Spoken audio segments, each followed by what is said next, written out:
Dr. Tabatha, the functional gynecologist. I'm a board-certified OBGYN and functional medicine physician.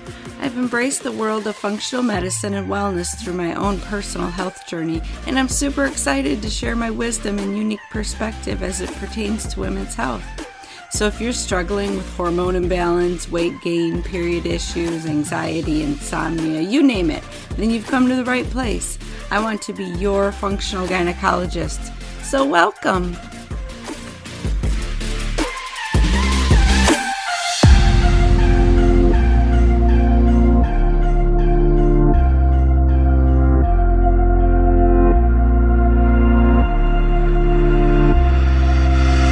Welcome back, ladies. So I'm really excited about this episode because I am interviewing a fellow holistic gynecologist. So there's not many of us, so that is always fun for me. And I have been following Dr. Tassone for a long time, and he is doing amazing things. He understands women. He's an amazing patient advocate.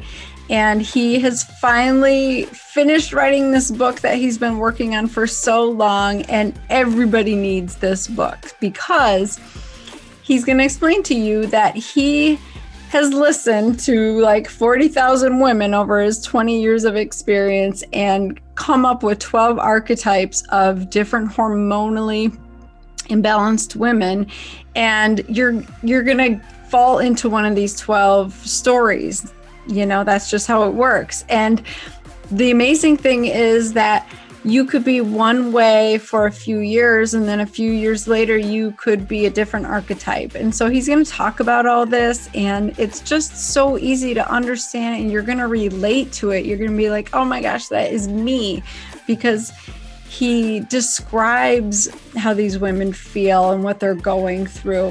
And then he has a protocol for each archetype on how you can get into balance and get out of that imbalance that you're in. And so I'm really excited about this book, and I'm excited to talk to him today. I think every woman needs to hear this episode, and I want you to share this episode with every woman you know, because the more we understand our bodies and what's going on, the more we can feel empowered to get back into balance, the more control we have of what's going on in our minds and our bodies and in our hearts and in our bellies and everything else. Like, the more that we can just get educated about our own bodies and learn to listen to what our bodies are telling us, that's the key. It's like, we're all complaining of things, you know, that's just human nature. We have complaints, we have symptoms, we have problems.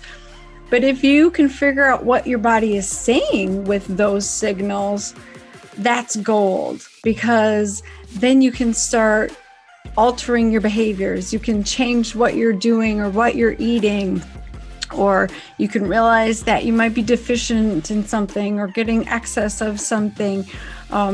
And so once you start to learn what all of these signals and symptoms are meaning, then you can intervene. And that is really empowering. And that's pretty much why I do this podcast, is because I want you to realize that you are in control of your health and your vitality and your destiny. You really have so much say in how you perceive things, how you feel about them, how you react, and what your future looks like. So this is going to be an awesome conversation. Let me quickly just read a review that I got because it just made me smile so much. Prada Cynthia says, "You're an angel from God." That's so sweet. "You have no clue how much light you are bringing to my 50 years dealing under the tyranny of my imbalanced hormones." Wow, this will be a good episode for you. She says, "I've been learning so much just in one episode. That is insane. And as a natural, quote unquote, person, I absolutely love your approach on the subject. And yes, I'm already making changes. I am sure I'm finally in the right pathway to hormonal freedom. Thank you so much." Well, thank you, because that just made my week. Like, that is why I do this. That fills my heart that women are finally taking control. They're doing what they need to do to feel healthy again and to have vitality and actually live their best life and not just be in survival mode all the time. I did that for way too long as an obstetrician. I was in survival mode for over a decade, and you do not have to live like that. I told myself, I want to wake up early and have energy to exercise, and then I want to enjoy my morning and get my kids off to school and pack their lunches and hang out with my husband, and then have a nice peaceful day where I can see my patients and enjoy them. I even said to one of my medical assistants, I want to be able to drink a cup of coffee while I'm talking to my patients. Like, these were my goals. And 3 years later, that is my life. I created the life that I wanted. And it took some sacrifices, right? I gave up my good salary job and the security and all that other stuff. But in return, I get to sleep now. I get to have control of like when I eat and what. I'm not always stressed out and overworked. And I'm doing all the things that I said for so long that I wanted to do. And you can have that. That is my goal for this podcast, is for you to figure out what you want your life to look like and then make it happen. Okay. So listen to this episode with Dr. Tassone, because you're going to get so much insight into what's going on with you personally. And get his book, read it, and then keep it, because you change and you might be a different archetype at some point. So I love this. Let me just tell you about Dr. Shawn Tassone real quick. So he's known as America's holistic gynecologist. He's the first physician in the United States to be double board certified in obstetrics and gynecology and by the American Board of Integrative Medicine. He holds a medical degree in addition to a Ph.D. in mind-body medicine. So that is beautiful. He's going to talk a little bit about the spiritual aspects of healing, but you're going to see that in his book with all of his protocols. It's awesome. So he's a practicing OBGYN in Austin, Texas. He's a hormone specialist, author, speaker, highly rated patient advocate, and creator of the world's first integrative hormonal mapping system. In his 20 plus years of practice, Dr. Tassone has seen over 40,000 women. He's determined to remove the myths surrounding women's health. I love that. So as an integrative health practitioner, he believes that you should have an active role in your care. His work includes studies and publications on hormone imbalances, spirituality and medical care, whole foods to heal the human body, and integrative medicine. Dr. Tassone has been featured in many publications, including the New York Times, NBC News Online, Stanford MedX, and now his book, The Hormone Balance Bible, published by HarperCollins. So the links are in my show notes. I want you to get this book. I want you to get empowered. But first of all, let's listen to the episode. Enjoy. Well, welcome, Dr. Tassone, to the Functional Gynecologist podcast. This is the first podcast I've done with an actual another gynecologist. Really? Oh my gosh, I'm so honored. Great. I mean, I've always wanted to do a podcast, but you know how it just scares me to put yourself out there like that, even though I kind of am with my book. But I'm happy for you, and maybe one of these days I'll make the leap. Yeah, you definitely should, because you are a wealth of knowledge, as we're going to, show my listeners today. You have so much experience, so much wisdom, and you've put it all into this amazing book that's coming out. So that's what I want to talk about today. Thanks. Yeah. So, I kind of know your backstory, but I'm sure my listeners would really like to know why you went into gynecology, and then why you branched off into this holistic aspect of gynecology. Because honestly, I will tell you, I get a lot of women who say, why do men want to be gynecologists? So I would love for you to just get that out on the table and just address it.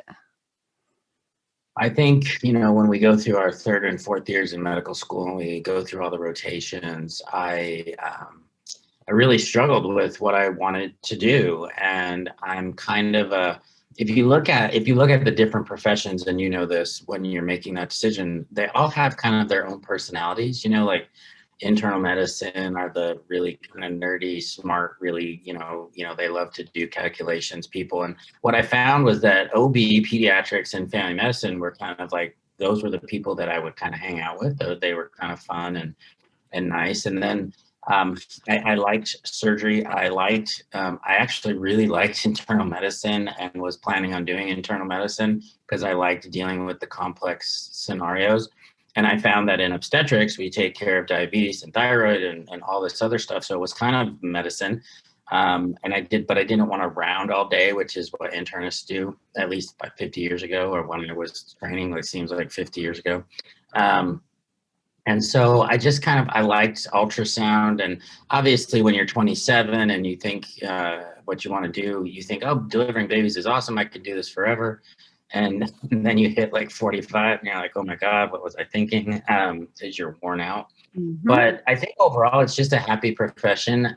There wasn't much in the way of death and badness. And so it just seems to be a good fit for me. And that was, back in 94 when I decided, and it wasn't as, women, when I started residency, it was 50-50 at that point. Now it's much more dominated by women, which is great. But back then it just wasn't like, it wasn't like I had a hard time finding a job. And now it's more difficult because women want women, which I totally understand. But also I think there's something to be said for just personality and experience. Yeah, definitely. And I loved OBGYN because I feel like you had a little bit of everything, right? Like you were saying, you get the happy patients, you get the complex situations, but not all the time. You get to do surgery and use your hands, and then the miracle of delivering babies. So,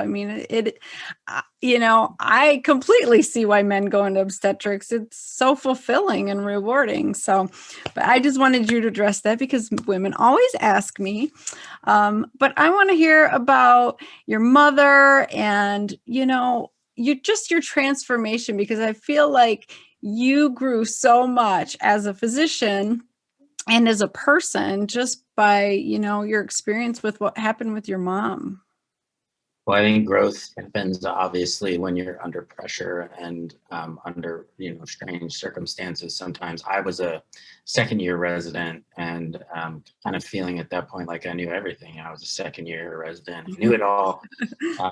We had this horrible saying that you heal with steel, meaning surgery and stuff. And it was kind of, even though there were a lot of women in it, it was still very a macho kind of practice. And then my mom got sick and was diagnosed with ovarian cancer when I was second-year resident. So, I knew all about the disease process and I knew everything that I could know. But what I found was that when she would go have her chemo and then multiple surgeries, what I struggled with was I couldn't make her comfortable. I couldn't give her quality of life, and I could help her with the other stuff. But what really counted was the 5 years that she survived where she was miserable because she didn't have hormones and she, had joint pain and, the hair issues and all that stuff from the chemo. And so I felt rather hopeless. And so when she passed away at 56, I'm an only child. So I had a lot of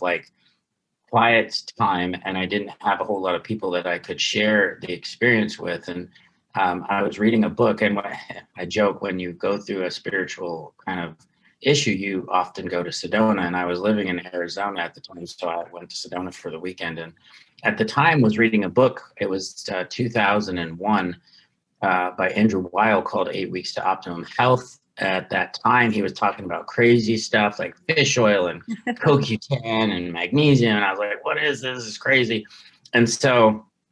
And the program was in Tucson, which is where I lived. And so I said, I'm going to do it. I just did this 2-year fellowship in integrative medicine at the University of Arizona. And in that process, there was this 8-week module where we talked about spirituality and health, which I grew up Catholic, but I never thought about spirituality.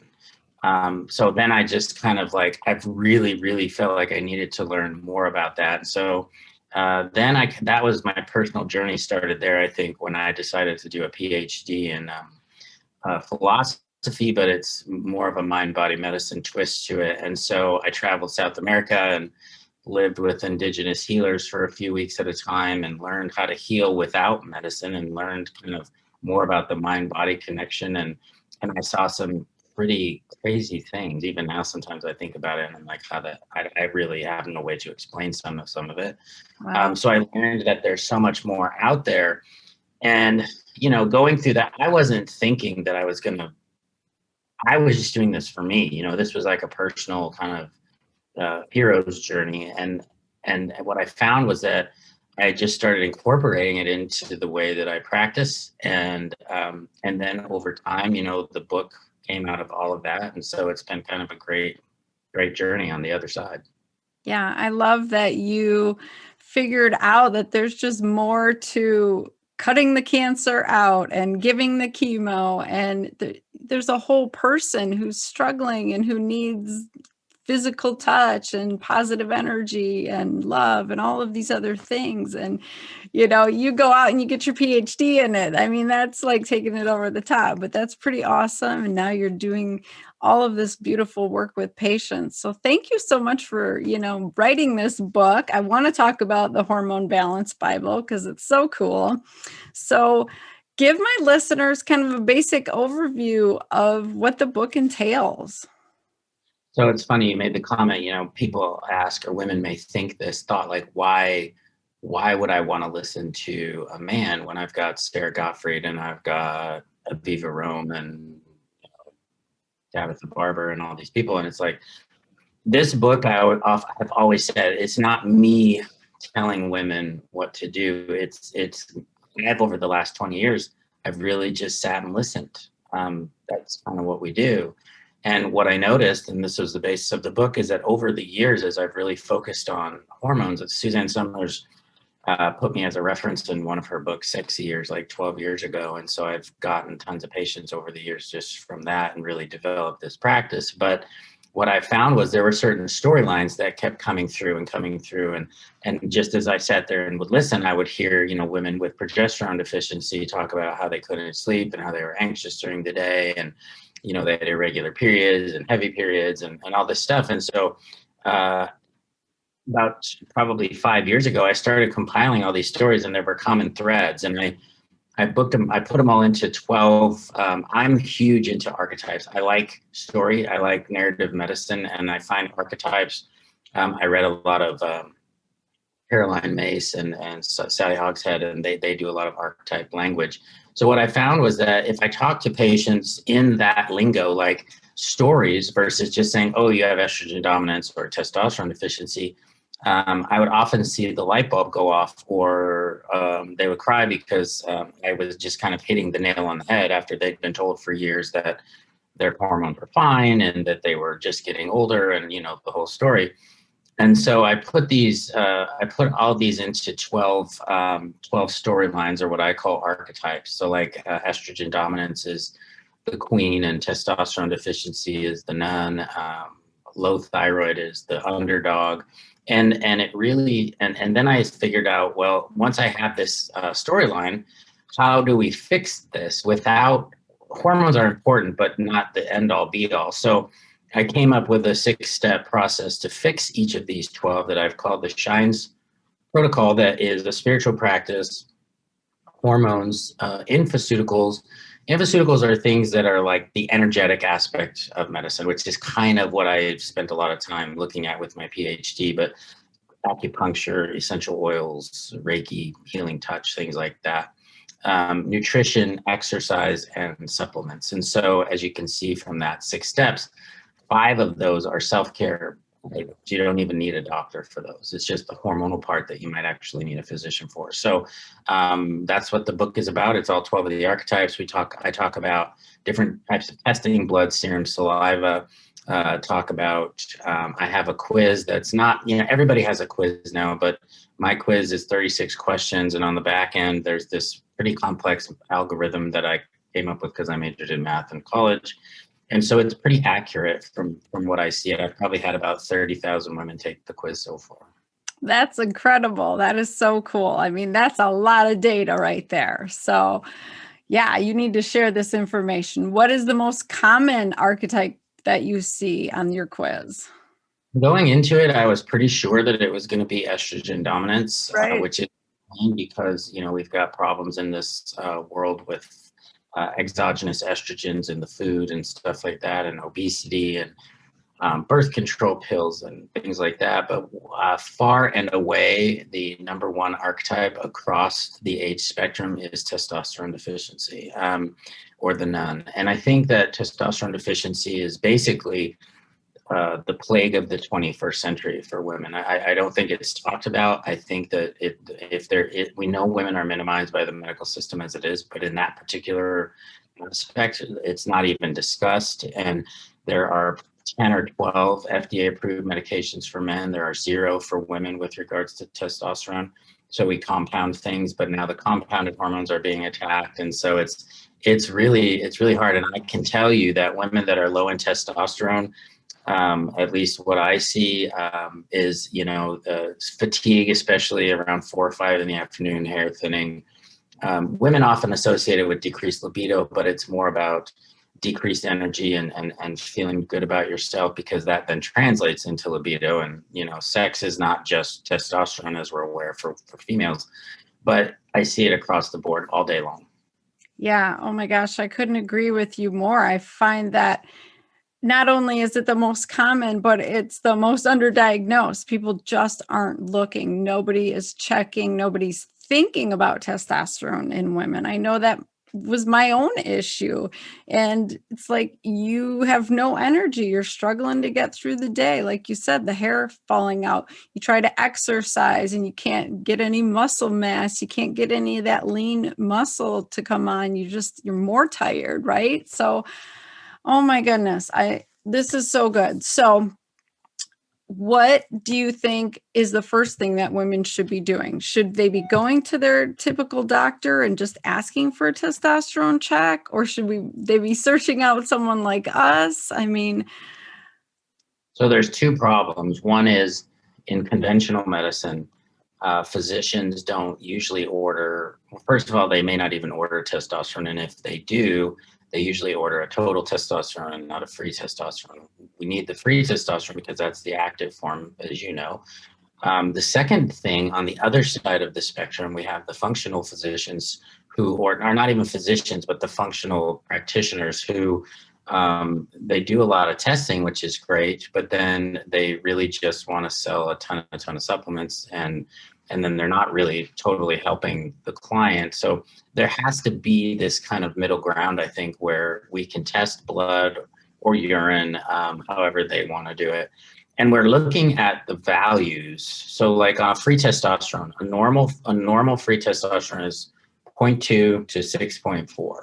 And so most women that I see will come in under 1.0. So theoretically, I could multiply their testosterone levels 5 times or 6 times. They'd still be normal for a woman, but they might feel a heck of a lot better. And I always talk to patients about, so normal just means you're in the house, but where are you in the house? Are you laying on the floor in the basement? Which I personally wouldn't want that view. I wouldn't think that felt very good. But we tell women all the time, I can't tell you how many patients come see me, their testosterone or their is 0.4, and they're told, oh, you're normal.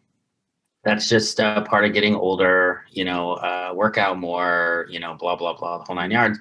And the reality is, at that point, it's like, plus testosterone for females as well as males, it's a feel-good hormone. It helps with mood. It helps just your overall sense of well-being. And if you don't have testosterone to go work out or to feel like you mentioned, you're not going to be able to do it, because at 4 PM, you're crashed and you're tired. And so I just think that we, on both ends of the spectrum, aren't really doing what we could do to really focus on this problem. But I will tell you, when I post on testosterone on Instagram or something, by far, that is my most engaged kind of post. I mean, obviously women want to learn more about it. They want to hear more about it. I just don't think there's a lot of people talking about it. Yeah. And let's take a step back. Why do you think we are seeing so much testosterone deficiency in women? Probably a lot of reasons. I think primarily as women get into their 30s and 40s, because they're doing so much more with such, in so much the same amount of time. They're working more, they're working out more, they're not sleeping. I think sleep is a huge proponent. I think weight in this country is, obviously a little out of control. And as you know, as women gain weight, their estrogen levels may increase, which then increases sex hormone binding globulin, drops the free testosterone, makes it not work as well. Birth control pills. I mean, I'm not anti-birth control pill. I prescribe them. I think they're great for birth control, but you have to know. But there are so many women, as you know, that are put on birth control pill in their 40s because they're having irregular periods, or they have fibroids or endometriosis, and they're kept on these birth control pills for 5-10 years until they hit menopause. I just had a 53-year-old last week that was on birth control pills, and it's like, not only do we have risks with the pill, but it really lowers your testosterone levels. That's actually, I think, one of the ways we're coming to find that it works is it decreases sex drive in women because of the lower testosterone. So there's a lot of reasons. I think that, we have a lot of estrogens, again, in the food supply. Not that that's probably at the top of my list, but it doesn't help. And, I think that's a lot of it is we're just stressed out. Cortisol levels are super high because people, especially women, are going to work, and they've got these high-powered jobs now, and they're coming home and they're running the home, and because they still have that role, and they're just worn out. Yeah, exactly. And I get a lot of women who are very surprised when I say, we're talking about low libido, and I say, well, you've been on birth control pill for 10 years. Maybe we should try going off that and see what happens. And I will tell you, most of those women get their libido back, but, they get upset because their gynecologist didn't necessarily tell them that was going to be an issue or a side effect. And I don't know about you, but I wasn't taught to tell them that, birth control pill, that's the answer. Let's put them on it. And, I want people to be empowered by this knowledge, but not frustrated and upset, because I think that we're all just trying to do our best as, trained physicians. And that is the tool that we were given. That is what we knew. And so you just have to make the best of it. And now that we know better, we do better, right? And I'm in the camp with you. Like, birth control pill is amazing for birth control. I wouldn't have gone to college if I didn't have the birth control pill. It helped me accomplish a lot in my life. So I don't think it's like, the pill's evil, but we need to take it in context and see if that is the best option for you as an individual, right? Yeah, and I think, if you want to get, split hairs, we have done a serious disservice to women because there is no real male birth control. It's all, it's just condoms. And that's not your fault or my fault. We have to kind of practice within the what we have available to us. But yes, I mean, worldwide, women are completely responsible for the birth control and family planning more than the men. If the men care at all, they'll get a vasectomy. But even then, most men won't do that. I've often joked that the best form of female birth control is vasectomy, but won't do it. Yeah, exactly. So I love this testosterone conversation because I think a lot of women don't realize that it's kind of a big deal in their life. So do you feel like there's benefits to being on testosterone replacement, especially after menopause? How do you feel about that? So when the ovaries stop functioning at menopause, about 50% of your testosterone production basically goes away. Now, and that's assuming that the adrenal glands are already keeping up with the other 50% and producing enough DHEA and things like that, which in most cases doesn't really happen. And so for a lot of women, they'll go on progesterone and estrogen, but they don't often go on testosterone because it's just not simply something that's mentioned to them. And yeah, I think there's a lot of our colleagues on Instagram that are kind of bashing this whole concept of hormonal balance. And I think it's, I know it's funny because that's the name of my book. But it's not about, there are many times in a woman's life when imbalance is what I would consider biologically normal. Like Menopause is one, pregnancy is another. When you start your periods at menarche, that's another one. Even at certain times during your cycle, it's normal for the hormones to be, imbalanced per se.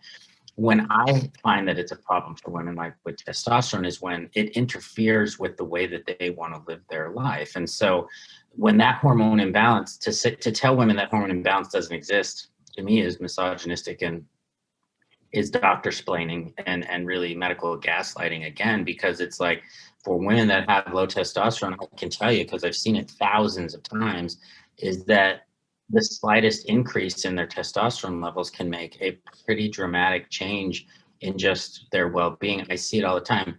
And it's not necessarily in everybody, because everybody's different.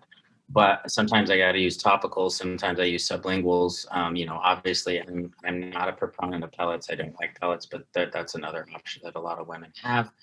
And so, yeah, I think testosterone, especially during menopause, is a huge factor for women that just want to feel better. And what's sad is that that's the time in a woman's life when, because I'm in that age group right now, and I'm single, so I date women that are in their 50s, and that's the time in their life when they can, their kids are grown up, they're empty nesters, and they want to go out and explore life. And even if you have a relationship already and you're married, you've already got your partner and the kids aren't there, and that's the time when you can kind of get back to that period in your life when you first got married, when it was, the kids weren't in the way bothering you and stuff. And so, but if you have low testosterone, and then what happens is men are all on testosterone now, because there's a testosterone clinic on every corner.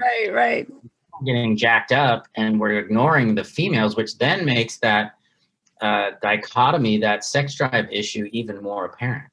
Yes. I mean, that's a great point, because women, they want to keep their husbands happy, or their partners. They want to have that intimacy and that relationship. But yeah, if the divide's getting bigger and bigger, that's not going to help anybody. So I agree. I feel like even a little bit of testosterone can go a long way in giving women their vitality back, and just like turning their brains back on almost. It's like the lights go out or something, and this just turns the light back on. So I think for some women it can be an amazing thing. So what is your favorite way to test? I've heard you talk about blood work and urine. I think you think a lot of the way I do, but I just want to hear, like, what is your typical approach when you see patients? So the three methods that we have available: saliva, blood, and urine. Saliva, I'm not, I haven't seen the data that shows it's reproducible or reliable. It is good for cortisol, so I will sometimes have patients that will do cortisol testing, salivary cortisol testing. The other two options, and I would say I'm probably 80% blood, 20% urine, because we talked about this before we came on. I'm 100% insurance based right now. And so women that come see me would like to use their insurance. So I order blood tests. The benefit to blood is that it's obviously super accurate, because it's what's in your blood. The results come back within a couple of days. It's usually covered by insurance, and you can test vitamin D and thyroid with blood. The downside to blood is that it's basically only accurate while the needle is in your arm. So it's really literally just a snapshot. But I will order it because I know where the patient is in their cycle. I know what time of day we've ordered it. And it's a data point. So if we're getting multiple tests over, say, a year, we get 2 or 3 tests, that just helps me hone in on things. So blood is fine. You just have to be a little more vigilant with it. Urine is also a great method of testing. Urine is a 24-hour test. It was the gold standard when we were growing up in medicine, to do a 24-hour urine, although women had to pee in a bucket and put it in the fridge, and it was super expensive because it wasn't usually covered by insurance. But it tests all the sex hormones that we've talked about. It checks melatonin, and it checks cortisol and some of the vitamin Bs and neurotransmitters and things like that. And it also tests metabolism of your estrogen breakdown and testosterone, which is great to have. The downside to urine is it doesn't check vitamin B or vitamin D or thyroid, and it takes about 3 weeks to get the results back. and it costs about $350, give or take, somewhere in that neighborhood. And there's no right or wrong way. I just think it's whatever you want to do as the patient. I think a lot of patients feel they have to do one or the other. I have some do both. But realistically, for my practice, it's about 80% blood. Yeah, I feel the same way. I usually give my patients the option. It's like, you're paying the bill, it's up to you, but we can definitely get more information with the Dutch urine test, especially if we're concerned about too much bad estrone, breast cancer risk, uterine cancer, fibroids, endo, all of that stuff. So can you talk a little bit more about your archetypes? So you said testosterone excess is the most. What would you say is, the next two, the next two line? were estrogen dominance, the queen, and I came up with the names for obvious reasons. The testosterone deficiency, I joke, I called it the nun because you don't want none and you ain't getting none. But nuns, obviously the good nuns, don't have sex and don't want sex. Now, the other thing that I do with these stories is I also look at things like nuns are, they're super intelligent, they're productive, they're loyal. There's a lot of positive aspects. When being a nun becomes a problem, and I talked about that when it interferes with your life, is when nuns are cloistered, so they stay in the house, they don't ever go out. They kind of become this cloistered person. The second one is a queen, and that's estrogen dominance, and I called it the queen because the biggest female hormone is estrogen, and the woman that is a very powerful presence is a queen. Obviously, you can be an off with your head type queen. You could be a queen. Estrogen dominance tends to be those symptoms of off with your head. The third one that I see a lot is low thyroid or subclinical hypothyroidism. I call those women underdogs because these are women that they're making do with what they have, but they're not really living up to their potential because they feel tired and they feel like they're walking in mud, and they're getting the daily routine done, but they're underdogs. That's what the archetype is, because they don't have what they need to really live up to their full potential. So if we talk about them, I'll list them all real quick. The queen is estrogen dominance.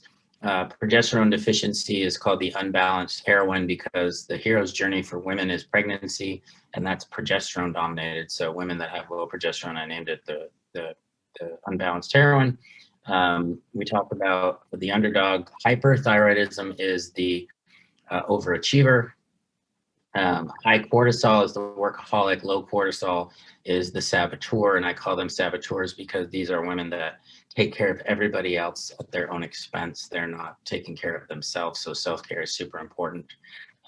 We look at the nun is low testosterone. High testosterone, which is rare in women, I call those women warriors. Low estrogen is called the wise woman. That's menopause. If you combine a wise woman with a nun, you get a philosopher. So the women that are in menopause that have low testosterone and low estrogen are philosophers. Hypercortisol, so you've got high cortisol, high estrogen. So that's a queen with a workaholic. That's the chairwoman because she's just handling her business and she's a queen of her domain. And she's in hyperdrive with her cortisol. And then the last one is another combo one is if you're high estrogen and low progesterone, which I see a lot, that's a queen combined with an unbalanced hero. That's the mother, because mothers are queens of where they live, but they're also unbalanced because they're not sleeping well because the kids are all with them all the time, and they're just so those are the 12 archetypes, and there are storylines with all of them, and each of the chapters has how to fix them, and it's a good read. The great thing about the book is it's not like a front to back read. And it's called a Bible because it's like 512 pages. So it's got a ton of information, but it's also one of those things where if you just hang on to the book, 2 years down the road, you take the quiz again, or you get some blood drawn again, you could be a different archetype. So you can help keep yourself kind of balanced no matter where you are.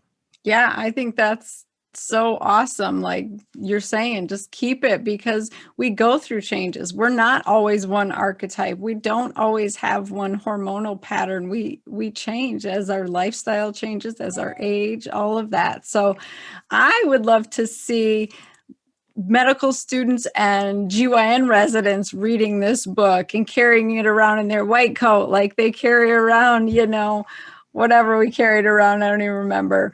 But I do think that this stuff is so important, and this information isn't learned in conventional medicine in the detail that you're explaining it, and you just make it so easy with these archetypes. So I want you to push for like getting it into residency programs. I think that would be awesome. So if you have a connection, that'd be great. But I don't think in a lab coat, but that's okay with me if they want to try. We might have to make the crib version, the little, note version. So you go through all these archetypes, you describe these women in their different, hormonal types. What's the next? You said there's a protocol. Is it the same for every archetype, or you really individualize like how these women should be living? Yeah. So the whole point of the archetype is that then each of those has its own unique program. Some of them will overlap a little bit, and if you are a combination, like I talked about with the mother, that's queen and unbalanced hero, then it will have obviously pieces of both of those. But let's just take, for instance, the queen, which is estrogen dominance. The spiritual practice for a queen might be something like queens need to rule their kingdoms. They need to have a really strong set of advisors around them, right? So they need to tap into that maternal female archetype in their own lives. And I would say surround yourself with either other queens that you trust and admire, or just have good friends, good advisors, people around you that support you and have your back, kind of a thing. That to me is a spiritual practice. Hormonally, we want to try to get the estrogen levels down possibly, or figure out why they're high. You can add progesterone if the progesterone is low to help offset some of that high estrogen. An infoceutical, there's a friend of ours in this group we're in called Mindshare, a man named Harry Massey, who has a company called NES Health. And what Harry did was he incorporated the power of acupuncture into water. So he imbues water with the energetic aspects of acupuncture. So, and the eye in the Shines protocol is that 20% woo factor that I like to say. There's a lot of people that want to try other things. And so energetic integrators, where you put these drops into waters, could help. Water can help. Acupuncture can certainly help with hormone imbalances. Essential oils like clary sage and things like that can help.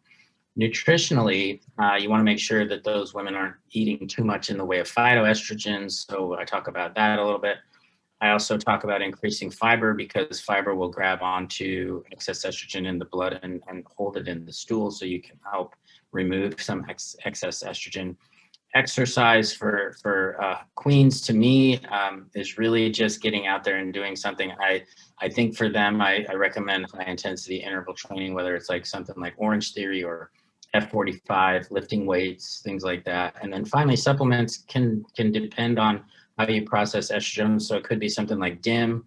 It could be something like fiber. And if you don't have enough enzymatic reactions in the gut with glucuronidase, because glucuronidase cleaves off the exogenous estrogen from your stool and lets it go back into the blood. So if you have high estrogen, we want to block that by taking something called calcium D-glucarate, which is a supplement you can just buy. And so so that would be specific to that archetype, and then each archetype has its own. That is awesome. I love that. And so many good, just like practical things that women can actually do. And you don't even have to go to the doctor. I heard you on another podcast once talking about like different exercise depending on what kind of hormonal situation you're in. Can you speak to that a little bit? Because I think it's super important, especially like a high cortisol one. What did you call her? Workaholic. The workaholic. Yeah, let's talk about how should she exercise? So the workaholic and the saboteur are kind of like before and after. So saboteurs are usually workaholics that just then burn out. Yeah. And so a woman that actually has high cortisol, this is a woman that probably is okay expending some excess energy because she's just internally, and it could be high because you're not sleeping. It could be high because you're overly stressed. And so it really just depends on the reason why your cortisol, and that comes from, talking and figuring out. I'm a huge fan of weights. I think you can, if you can push around some heavier weights, that'll kind of get some of that out. Cardio is always good for those folks because they have the extra energy to burn, but you have to be careful because, again, you're already kind of pushing yourself super hard. That's why your cortisol could be elevated. So I don't want you going overboard, but really just getting out there and doing something. And then when they go the other way, and now they're at the saboteur phase, interestingly enough, some of these women are suffering from weight gain and things. And there's a friend of ours that I won't mention her name, but she came to me as a patient, and she's a fitness person online. She's got a YouTube channel that has tens of thousands of followers, and she's 50. So she focuses on women that are over 50. And I found out she had low cortisol. And so my recommendation to her was to not work out. Like, don't work out, just walk or do something low intensity. And she freaked out. She's like, I can't do that. I work out for a living. It's what I do. And so I said, just trust me. So she really toned it down for a month, and she lost 7 pounds. And she didn't work out as much as she was working out. And I think it was just because she was overdoing it. I think the cortisol was low because she was so focused on her business. She burned through everything out. It's like burning the candle at both ends, but with the blowtorch. That's kind of how you get to that saboteur phase. And you have to take care of yourself. And sometimes that means not going out and working out. Maybe go for a walk, but don't do anything super, extensive.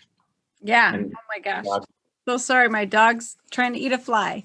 Yeah, I couldn't agree more. I mean, I see it so often, especially women trying to train for marathons or any kind of extensive, exercise where they're really pushing it, long cardio for an hour or two. That is really hard on your adrenals. And I get patients who, they're like 1 year post marathon and they can't stop gaining weight and they have no energy. It's because you just burnt yourself out. So you're right on the mark. I want everybody to read your book. I think it's gold. I love it. So thank you so much for writing this. I just think it's so important.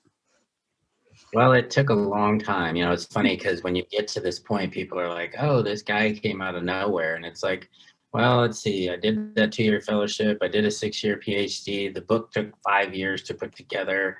And it's funny because I'm trying not to be attached to the outcome of, the book and how many it sells. That's always a part of it. I think we wouldn't have any ego if we didn't care at all. But I think it's like, if I can help a couple of women, how it is. Sometimes you get those positive reviews or something, and that's just it. That's what makes you feel better, that you have that. And this is the other thing is, this isn't me. Again, this isn't me telling women. This is me listening to 40,000 women over the last 20 years and really distilling this down into stories. And I've always been, when I spent that time in South America and worked with indigenous people, what they do is, it's really about stories. It's about their past. It's about their future. And the shamans in the villages, because they live there, they know these people. We don't have that always in our practice, because we don't live in the communities where we grew up and stuff sometimes. So it's great to learn with stories. Thank you so much for joining me all the way from Hawaii. I mean, that just shows your dedication to women and just you being a patient advocate. It's so beautiful. So thank you so much. Yeah. So let me know, where can my listeners find you? So my website is just my last name, Tassone, TASSONE.com. There's a page on there for the book, obviously. Currently, there is we have a course called the Shines course. It's just a generic course that's included. I have a package right now because I'm, selling the book where it's included with the book where I just go through the 6 steps and give some examples just so women can kind of get an idea in general. Eventually, there will be a Shawn's course for each of the archetypes. Obviously, the book's for sale on Amazon, Barnes & Noble's, Books A Million, all those retail websites, and it will be out on July 6th. Awesome. So good. So I'll have all those links in my show notes. Everybody should follow you on Instagram and check out your book, get signed up. So thank you so much, Dr. Tassone. Thank you. Take care. Okay, ladies, I hope you're really excited to get this book, the Hormone Balance Bible, because like I said, it's going to help you understand you better. It's going to give you a picture of what's going on. And more importantly, it's going to give you actual tools of what you can do to get out of that imbalance.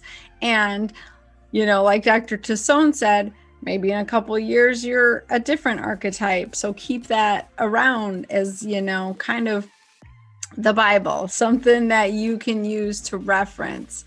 So I love this. I hope that you found one golden nugget that you can take away from this episode. And tell me what it is. I want to hear from you, ladies. Hit me up on Facebook and Instagram at Dr. Tabatha. It's Tabatha, no I's. Let me know, what are you doing? What are you getting out of these episodes? Because I do this for you. I'd be forever grateful if you'd hit me a 5-star review. That lets iTunes and everybody know that you want to hear this information. And we need to support each other as women. We need to get educated, and spread the word. I love it so much. So go out, have a kick-ass week, and know that you can be the best version of yourself. First, you have to visualize it, right? And then you have to realize the steps that it takes to get there. And something like Dr. Tassone's book is going to help you get to that next level, because you're going to have tools. You're going to know, spiritually, how you can heal, how you can get hormonally balanced, what you should be doing specifically for your hormonal imbalance as far as nutrition and supplements and exercise. So it's not a one size fits all. We're all in these unique situations. And so if you can figure out what's going on with you, then you'll, be feeling amazing. So here's the deal. I am licensed in over half the country.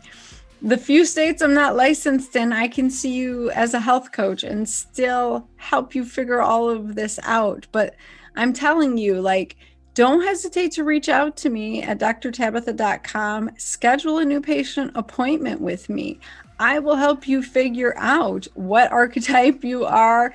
Are you having issues in other areas? I do all the blood work testing, the urine testing, the saliva testing, the stool testing, food sensitivity testing. Oh my gosh, you name it. So we take a deep dive and we really figure out what's going on with you as an individual, because that's where you get the most success. And I'm here for you. So don't hesitate to reach out if you have questions, concerns. Schedule a new patient visit with me, and let's get you figured out and get you feeling amazing again. Okay? All right. Go have a kick-ass week, ladies. Take care.